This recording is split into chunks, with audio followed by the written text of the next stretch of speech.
What's up, guys? This is day number 2. So, what I was working on is actually setting up my channel a little bit more. So, I won't bore you with that stuff. But um, a couple things. I'm going through a boot camp right now for learning development, and I just wanted to show you my profile. So, the very first day, I had no idea what I was doing. They taught me how to set up an account with something called GitHub. Now, Git is actually a repository or GitHub is a repository of all the code that you write. Now, let me just explain why this is important. So, as you're actually writing, you're going to have to change things along the way, and it'll get really hard to manage everything. So that's why you got to set up this thing up. And what's cool is that we're using a piece of software that's free. So let me just pull that up real quick because I want to show you exactly um, what that looks like. So just give me a minute here. Yeah, see that? Newbie. So if we go to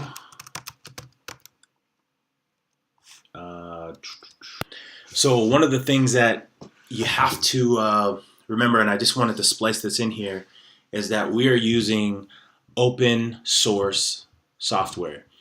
And what that means is, like, I use an iPhone, and that means that when I take a picture and uploads it to its cloud, that's not open source, and so I'm going to have to pay for them to store that data in their server, wherever that is, in Texas or something.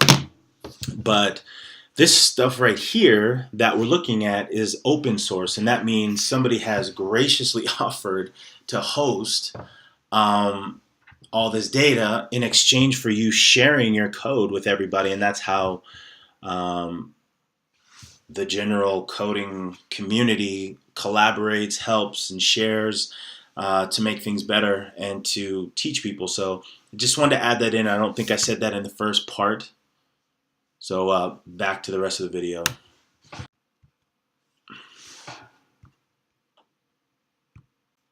Okay, sorry about that. So found it. It's we're using something called Cloud9, and what's cool about this is that when we start a new workspace or a new basically project, and you open it up, it has everything that you need to write code. And so this was the website that I was looking at. Pretty lame, but this is where you write the code.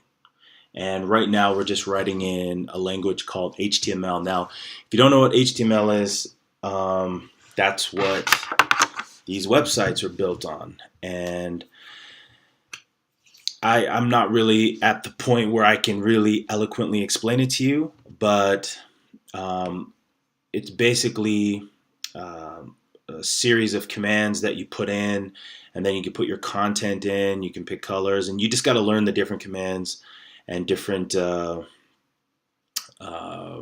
guess, parameters. I mean, I guess that's what you'd call it. And you put it together, and then you write what you want to write. So I wrote "Hello World," which is like a very common thing if you've ever used WordPress. Every website, well, most of them, a lot of them have this "Hello World" thing. But this is the website that I created, and it totally sucks. But just go ahead and take a look at it here. So that's my website. I put a video of Future mask off. I put a link so that it'll take you to Google, and I wrote, "Look, Mom, I'm writing code." So that's what I did on my first day. I actually made a website, which I think was pretty cool, just because I don't actually know how to code yet. And so for day one to be able to do something like this, pretty awesome. They taught us about this, creating files like the README file and the index file where your code for your web page is going to be. And right now, all I'm building is a static web page. Eventually, we'll be able to put more functionality into it using another piece called CSS.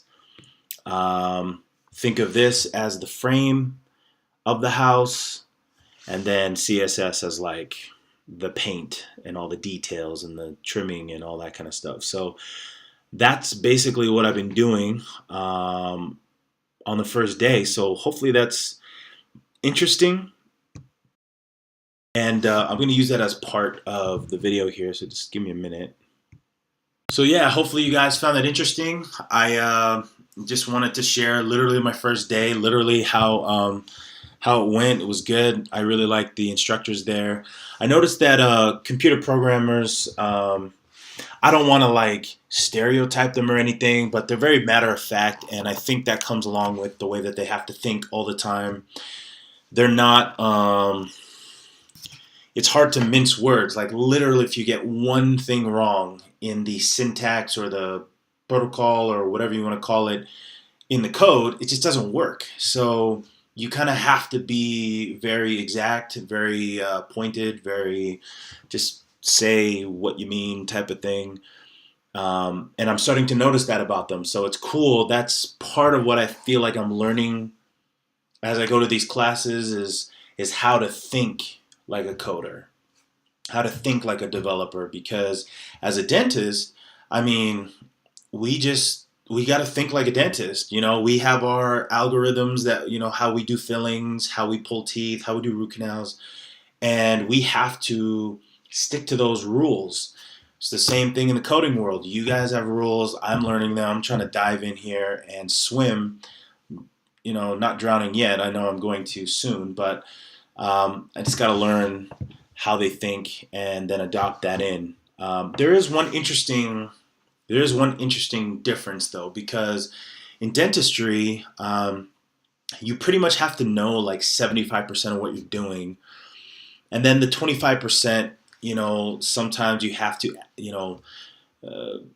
just be flexible and figure things out as you go along. But for the most part, it's predictable. You know what generally you're looking for. And then that 25%, maybe even 20% is just sort of like, ooh, I didn't see that one coming.